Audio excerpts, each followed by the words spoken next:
What I'd like to do now is I would like to demonstrate the absolute value version of set notation, which has its uses, but I want to just revisit the three sets that we've done so far.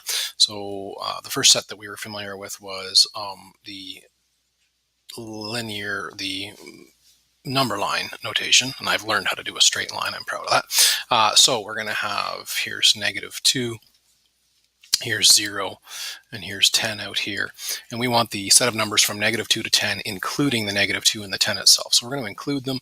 We're going to include them by drawing a solid dot on the numbers that we're including, so -2 all the way to 10. And then we're going to fill in the area that we actually are interested in having the numbers of. So we want all the numbers between -2 and 10, so I'm going to shade those in. So inclusive of the ends, there is our number line. Okay, so number line, kind of straightforward, easiest one to know. Next we're going to do is we're going to do our interval notation. So interval notation is we're going to list the lowest number in our interval. So that's going to be -2. The largest number in an interval, it's going to be 10. If we're going to do it informally, we're just going to have this. Now we are inclusive of the ends. We're going to remember that the convention for inclusive is to use the square bracket. So there's my square bracket. So that would be fine for interval notation. If we want to formalize a little bit more, we're going to say x, a member of the reals, such that x is a member of that interval. Okay, so there's my interval notation. Interval notation. Okay, and then we got into set notation. So set notation is going to be x, a member of the reals, such that -2 is going to be less than or equal to, of course, because we're inclusive of the -2. So at -2 is less than or equal to x is less than or equal to 10. And so that's, of course, going to be our set notation. The next set notation we're going to use is we're going to use absolute values. Now, as a reminder, absolute values, I kind of treat it as a negative squisher. So let's just revisit again what absolute values are. So absolute values are, upright bars such as this. And the absolute value of -3 is, well, it's a negative squisher. It gets rid of the negative value, so it's just 3. Whereas if we set the absolute value of 4, there's no negative. The absolute values doesn't really serve much of a purpose here. It's just going to be 4. Sometimes we consider absolute values a measure of the magnitude of something. So the magnitude of -3, in spite of the fact that it's negative, is of course 3. Magnitude of 4 is 4. And so what we're going to have for a set notation for absolute values is I'm just going to redraw that number line. And so the number line goes from -2 up to 10. Now, one of the things that we're always going to need when we have absolute value set notations, we're always going to need the midpoint of the set of numbers.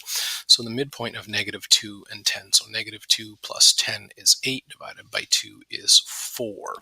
So the midpoint of this set is 4. And then we're going to need to know how far the midpoint is from the endpoint. So the distance from 4 till 10 is 6. Obviously, it should be the same on the other side. Otherwise, you have made a mistake. So that's 6 as well. So here we go. The midpoint is 4. So here I'm actually going to show you a convention for the set value, absolute value notation. So we're going to have the absolute value of x minus 4. It relates to 6. Now, kind of think about this as being a distance. I think about how far is x allowed to be from 4. So the distance from x to 4, the distance from x to 4, so x can be any value in this vicinity. The distance from x to 4 must be less than or equal to 6, less than or equal to because of the solid dots on -2 and 10. So if you think about any value, so if we took a representative value, 3, for instance, the distance from 3 to 4 is 1. So we would do 3 minus 4. Well, that would be -1. And then -1, the absolute value is 1.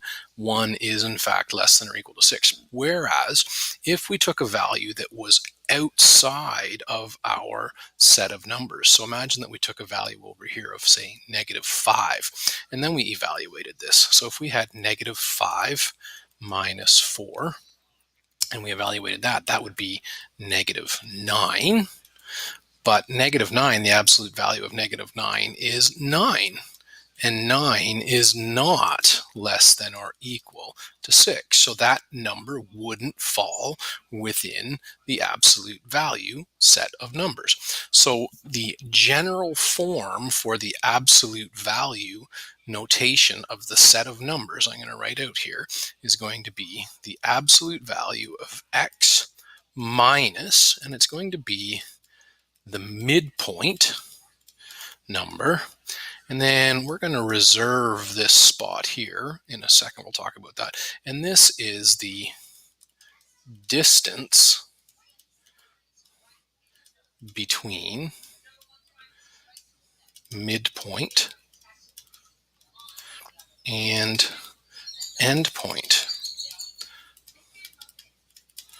Okay, so this can either end up being less than or greater than. If it's less than, it means that the furthest it's allowed to be from the midpoint is the distance of the interval here, this 6. Whereas if it's greater than, what that would be in terms of greater than, it would look like the opposite. It would be if we had an interval, for instance, that the valid values were outside of the region. Okay, so that's what that would look like. So greater than is when we're having values outside of the region. Less than is when we're going to have values within the region.